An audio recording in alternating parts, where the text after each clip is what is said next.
As is often the case with first attempts to address complicated issues, our ordinance may not have taken into account all it should have, especially on public infrastructure. To pass a law and then suspend it is not something that should be taken lightly or done for subjective reasons that might not stand up as legal in a lawsuit. So, in considering a moratorium, County Attorney Steve Gold advised we make certain the issues we identify are very specific to the county's responsibilities under the law. Public infrastructure and public safety are two things the county is definitely responsible for, and enforcing the existing ordinance and assuring it produces the results we intended when we pass are also our tasks. 4 issues: drainage, specifically on how drainage impacts county roads and ditches; road glare, which could impact folks driving on county roads; vegetative buffers and bonding, both parts of our current ordinance. Taking a 2-year pause and approving new solar projects will give us the time to see how those facilities, the existing facilities being built, impact those 4 things. Once they're up and running, we'll be able to have a much better idea of how they are impacting drainage, road glare, the vegetative buffers that are planted, and our bonding responsibilities as spelled out in the ordinance.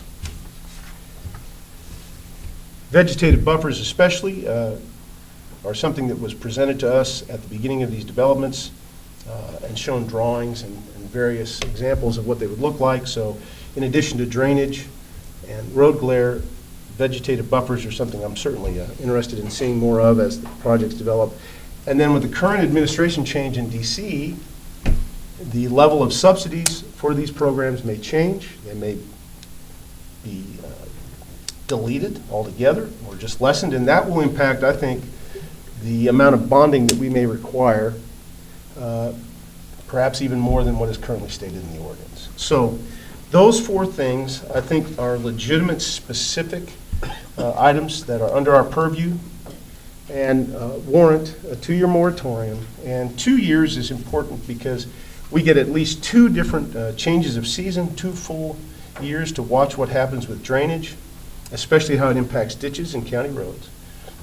It also gives the chance the current facilities to get up and running full throttle, so we experience what that is like. And I think it is also not an arbitrary or capricious delay of 5 or 6 years. I think it's a reasonable amount of time to take a pause so we can see what we need to see when it comes to these large solar farms. So I'm proposing that as throwing it out there to debate and to talk about. If anybody would like to offer perspective or talk about what they think. I think I'll be willing to start. So, as we all know, this is in my district. And for those of you that do or do not know, my name is Taylor Tompkins, and I meet weekly, at the worst case every other week, with both solar companies. And I've done all that I can do to try to manage the situation that has been bestowed upon us. It's not all been good, and I think these people can attest that I continuously bring any and all issues that have been brought to our attention from the negative impact that these projects have had to this point. With that being said, I was kind of poking and I was poking the bear here to get this going because I believe it's the right thing for our county. I don't necessarily believe that anybody understood that when this started it was going to have the size or impact that it has had. I live 1.5 miles from where this starts.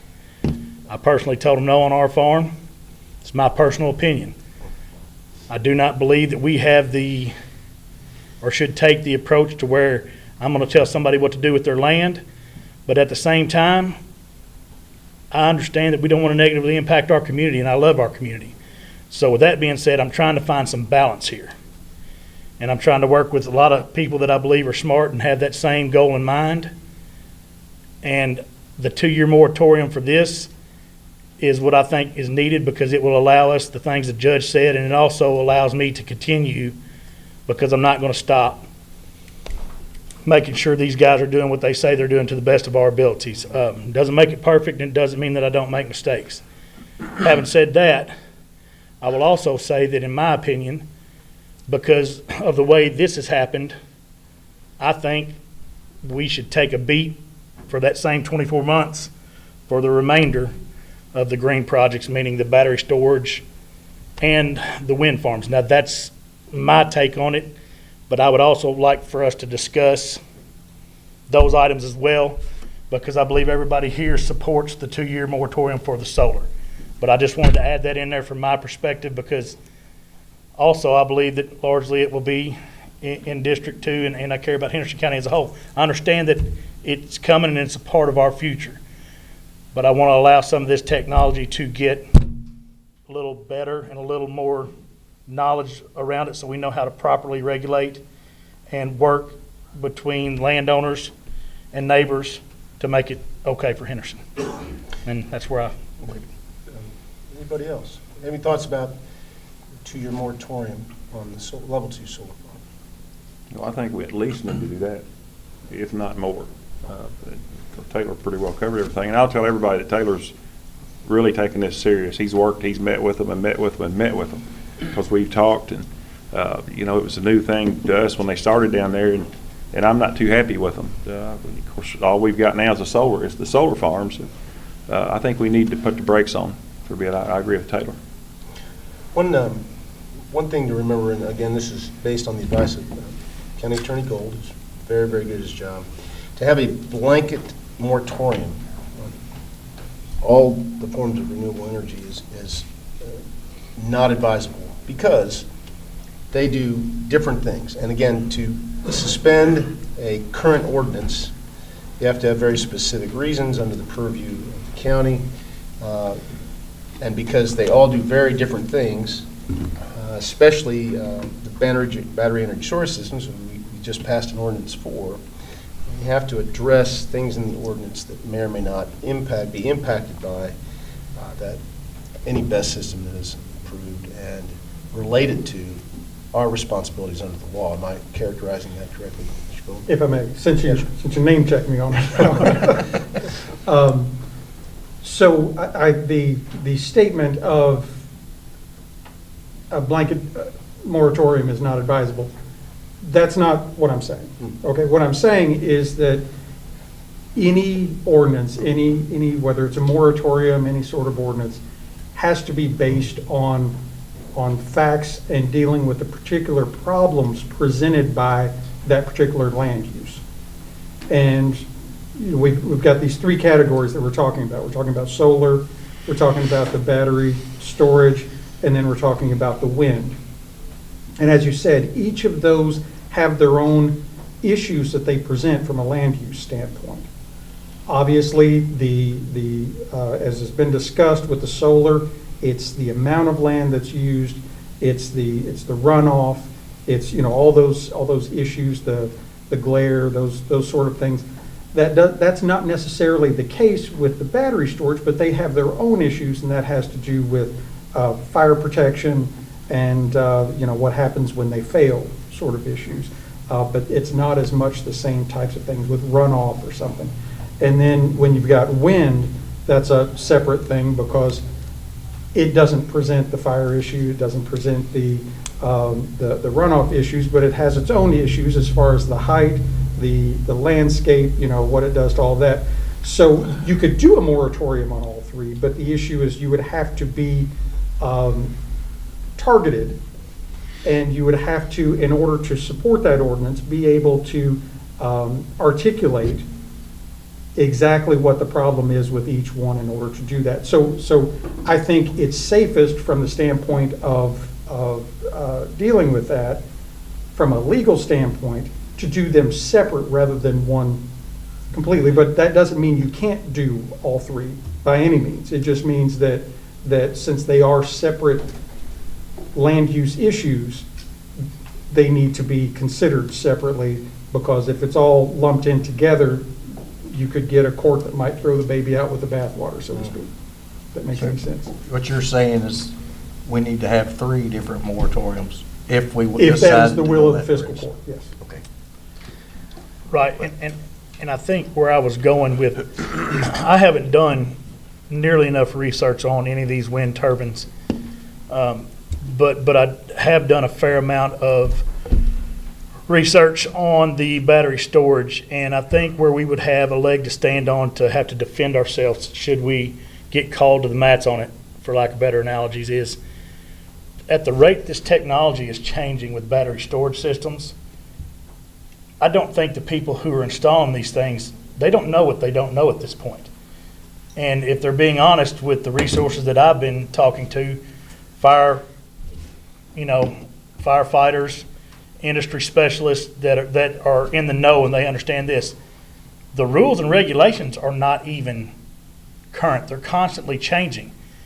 So again, I'm not saying that it's coming, but I can't, me personally, in good conscience, say that I feel safe doing, it's a completely separate set of concerns with battery storage than it is with the solar.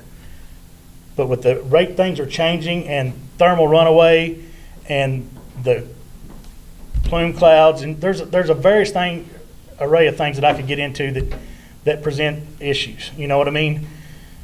Are they going to happen? Is it likely? I don't know, but if we win the lottery in a bad way, you know what I mean? When we could have prevented it, given it a little time, that's where I'm coming from with that. So, and as far as the wind goes, like I said, I haven't done enough to say one way or the other on that. I've been consumed with these two. But just getting back to the solar issue, I think the judge pretty much framed it, pretty much the things that we know that could be a problem right now with glare, maybe the setbacks, the runoff from the panels. And those are the things that probably I didn't personally, when we passed our ordinance, even think about them, to be honest with you. I think that's all evolved. So, I mean, those are the things that, in any other issues that we can identify with this 2-year moratorium, we will try to make right without infringing on the property owner's rights. I mean, we just want to serve the community.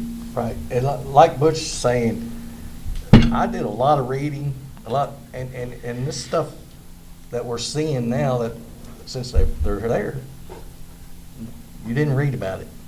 So I guess to go to Taylor's side of what he's saying is maybe we need to pump the brakes a little bit and give us a little more time to study what could come, what could happen for our education, because we never dreamed that it was going to be like this out there with the solar panels. I think we would have, after seeing it, we would have done things differently. Well, that's part of the chance here, is that we have a chance to look at Right. the finished product and adjust. And ordinances are always subject to change. Always try to improve them, happens all the time. So, one way this could go for a solar moratorium is to send a letter to the Planning Commission advising them of our concern and our desire for a moratorium based on these 4 factors or anything else we decide to. Steve is of the opinion that it should go back through Planning Commission because we're changing an ordinance, a zoning ordinance. Therefore, it needs to go back through the Planning Commission and then back to us with the proposed changes. And if that happens, it'll include a public hearing at the Planning Commission level where people will be able to offer their comments publicly and then come back to us. It adds a little bit more time to it, but not a lot. That's one way it could happen. If I could also interject real quick. Sure. I think something that has been mentioned, that hasn't been talked about yet here, possible impacts on wildlife. We are on a major flyway, and this could apply to any of these projects, I think. So I think that could be another, Steve, would that possibly be something we could Whatever add to the this? fiscal court to direct that. So the fiscal court will have the opportunity to ask the planning commission to, during any moratorium, to consider a whole host of different issues, and that certainly could be among them. And I think there was discussion recently about wildlife, not just flying migration, but Yeah, on foot or hoof as Well, and that's, while it's important, you have to prioritize these things. And with all the fences and the amount of fencing that's been put in place, you're going to funnel your deer, your turkey, things like that. They're going to be right out in the middle of the roadways. That's why the judge brought up the increasing of the setbacks from the roads and things like that, things that this 24-month moratorium would give us time to research what's appropriate and keeps, the people traveling the roads in Henderson County as safe as we can. Again, while it's important, it was, those other things were the three prime issues that we were looking to address first. Some of that is subjective, and it's kind of hard to base a moratorium on things that are more subjective. But to your point, if there are instances where we can show and record that the design of the solar farms are funneling things like deer to certain spots that create driving hazards in the county, we can show that, then I think it's actionable. If it's just more of a Safety. feeling, Right. it's harder. Again, we're trying to make sure if we get sued, we have a leg to stand on legally, so. Well, during this moratorium as well, our whole objective is, as we identify and as things are brought forward to us, that we will try to correct. That would be the whole reason. I mean, some sort of fix.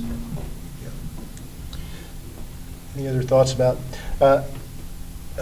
again, these are not formal votes we're taking, but I think what I can do is, especially to address the solar farm issue first, because it's probably the most imminent, is to work with Mr. Gold to develop that letter that we send to the Planning Commission, encouraging them to start this process with our 4 or 5 bullet points there as reasons for the moratorium, and then work with them to start that. At the next fiscal court meeting, we can take a formal vote to do that, to push it forward. Steve, am I missing any steps here? Sure, and I will note that with the help of the Brian Bishop, the director of the Planning Commission, we have identified a couple of counties around the state that have also done moratoriums, and so we already have the makings of some draft language for what that ordinance amendment would look like. I think maybe the best, while we get this done, the best, and wind turbines, save those for another day of discussion, not quite as imminent, and maybe gather some further information on that. But we do have a best ordinance in place that makes that a little bit more stringent, similar to what we're having to do to make sure that whatever reasons we have for suspending our solar farm moratorium for a couple of years will stand up as legitimate reasons under our purview that we can impact and that we have decided could be negative. And that's what I would suggest. Anybody else have any thoughts on that? We can come right back here to another workshop, get one done, get it through, and then on to the next. Yeah. If we feel that. I agree with you, Judge. Wholeheartedly. Any other thoughts? I just want to comment. I received several texts, messages, and phone messages. And listen, we didn't take them lightly. I responded to all of them, returned the calls. I know there's a real concern with, I guess, some of the neighbors where these solar farms are. They are there. Only thing we can try to do is, as we identify those problems we've talked about 4 times now, is what can we do to make it better or more palatable, if that's the right word. But I assure this whole court has received emails and phone calls, and we have responded to them. And I just thank everyone that did send that how gracious they were, to be honest with you. So It's, if we don't hear from y'all, we assume everything's rosy. So y'all speaking up has really, really made a difference in my mind, because I was dead set on taking care of property rights. And there's people in here, I know that we've had conversations, and I told them, I do not want to tell somebody what they can do with their property. But Can't do that. I also have to make sure that it's not hurting other people. And now that we're into it more, I'm seeing that impact with their, Taylor took me out Friday. Yeah, After the Friday, rain. yeah. And we've got issues that we've got to address or figure out how to fix it. So again, y'all speaking up makes a big difference. We was elected to represent y'all. So that's what we're trying to do. And so, and I understood, somebody was telling me the other day, and I think this is right, some of the farms or some of the land down there that's turned into solar farm, obviously, is the owners live out of state or not in that community. I was told that. I can't testify to that, but. Well, PVA can tell you that, and Yeah, that's true. I can Is it? confirm that it's absentee landowners. Yeah, okay. That's what I was just told the other day. Yeah. So if meets your approval, we can start the process of preparing that letter to the Planning Commission and then vote on that at the next fiscal meeting. So can I ask one more question? Sure. And obviously, I don't know what I don't know, but that's, thankfully, we do have an exceptional county attorney. So do you think it would be unwise for us to continue? I mean, I want to, and if I'm willing to bring it up, obviously, I'm willing to do the legwork, like we talked about, finding other places that have done moratoriums and put caps and things like that for solar, to continue that same work for best ahead of, because, again, my intent here is to not be capricious or out of line to where the county gets put in a bad spot or gets sued. But we have, and I've said the word balance a lot, and that's what I'm going for. We learned our lesson the first time with solar. It got a little out of hand. Fool me once, shame on you. Fool me twice, shame on me. I'm trying to prevent a shame on us, right? So is that out of line or not thinking correctly to try to be proactive instead of reactive here? I will try to make as legal as possible, That's what I'm whatever y'all yes. want to do. Well, that's what I'm saying. Do you see a path? That's what I'm saying. Good man. Is it a possibility? That's a good one. So as you mentioned, you used the word capricious. Yes. So in administrative law and in land use planning law, there's something called arbitrary and capricious. If a government body does something just out of the blue, not based on enough facts to support it, it can be overturned, okay? And so that's where one of the reasons the moratorium on the solar is now that there is one that is there, and, you know, there was an ordinance, there was one put in or being put in under that ordinance, and we're learning lessons about that ordinance, that you know, that evidence can be brought in to show reasons to change that ordinance. We did just pass a BES ordinance recently, and I think that was, Judge, I think that one mirrored the cities is what it had done, With even more additional, with all the Restrictions on it, additional yeah. things on it. So there is not a battery energy storage placement. However, like you say, the things are changing all the time as far as the technology, as that technology matures. So, and as other communities are learning more about that. So there absolutely can be a moratorium. Like I said, the court just has to make sure that it's not arbitrary and capricious, as they call it under the law. And that involves getting feedback from, you know, or testimony from like the fire department, things like that, which is All part of the research, yes. all very doable. Yes. So, yes, as I said, whatever the policymaking body here wants to do, Right. my staff and I are going to do everything we can do to Well, write it in a way that is going to withstand whatever possible, with no guarantees, because it's also an evolving area of the law. Right.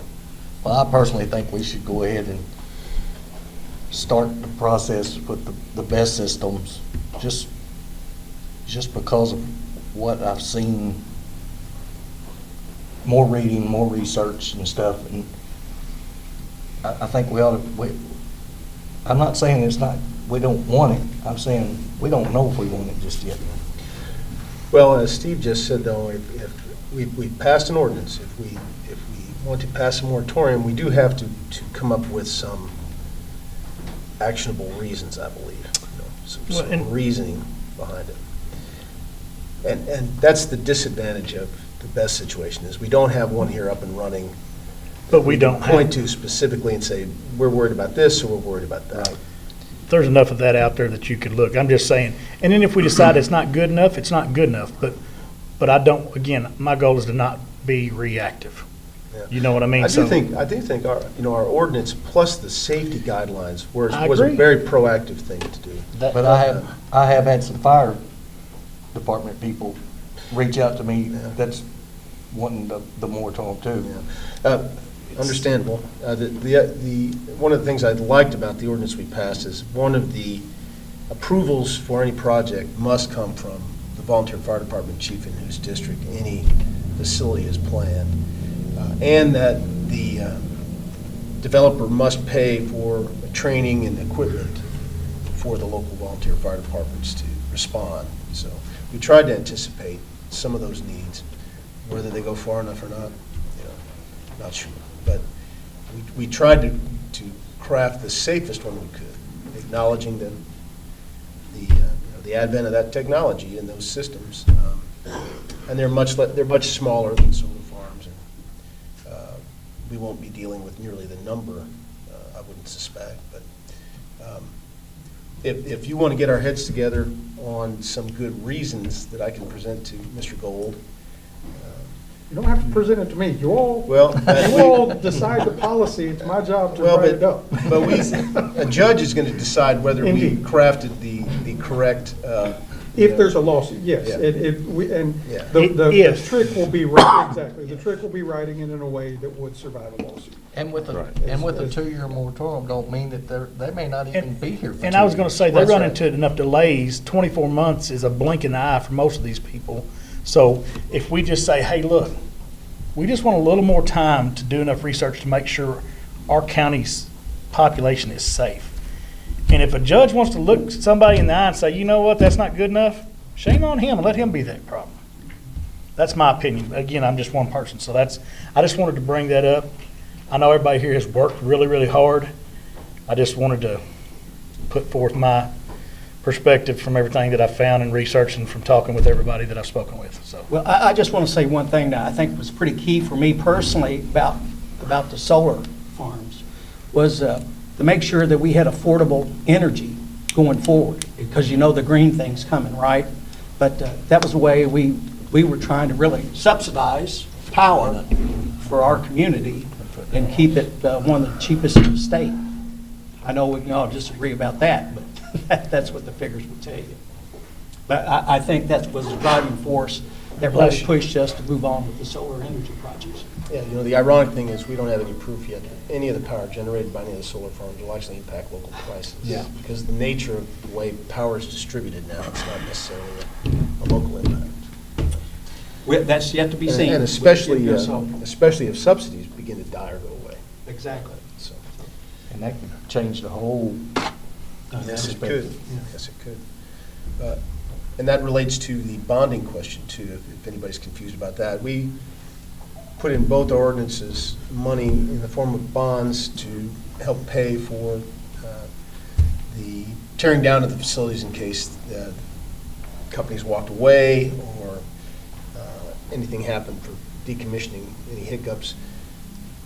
Those bonding levels are based on today's economy and today's business plan for these facilities. That plan could change with any impact from subsidy, I believe. I think everybody understands that. And so it may require us asking for more bonding to make sure we have enough resources to decommission these facilities. One of the reasons we want to look at what's going to happen with the federal government over the next 24 months. That gives us time to look into that too. I mean, Yes. in 2 years, we should know Yeah. where we're headed. And in 2 years, there's another election cycle in Congress. That could impact that as well. If any of the control of the House or Senate change, that could all impact that. So, It's just like trying to hit a moving target, is what you're saying. absolutely. Tim and Taylor seem to want us to maybe try to draft something up about a best moratorium. I can work with y'all individually, some on that. I do want to get with Mr. Gold on that to make sure that if we attempt that we have probably the best idea possible. One that's defensible and specific enough, but is fair. So And again, this will come back and we'll have a vote on this in the fiscal court meeting when it's ready. If you wouldn't mind, I want to make sure we nail down the language on the solar one first. It may take one more meeting after that perhaps to address and talk about the best plan. Right. I think the wind turbine issue is far enough out in the future. Let's think about that a little bit later. We'll say, for those of you who might not know, a contingent from fiscal court went to visit Mason City, Illinois, where Cordelia Power, which is one of the companies thinking about establishing a wind farm in our county out in the Hebbardsville area on an abandoned mine ground mostly, to see what those facilities look like up close and get feedback from neighbors and farmers who have them on the ground. And we didn't just talk to the people they provided us. I also called back after a couple people that were not necessarily talking to me on behalf of Cordelia, but just I thought they were local folks who give me their honest opinion. And what we found was a couple things up there anyways, that wind turbines only take up 1 acre footprints in fields, so they're easy to farm around, which is, good for the farmers. They are quiet. The day we were there, very quiet, and even though they're tall, and you've all seen them, I'm sure, in some places, the ones we saw weren't all that off-putting to me and the other folks who went with us. Lots of considerations there, but our initial experience with them up close was not all that negative.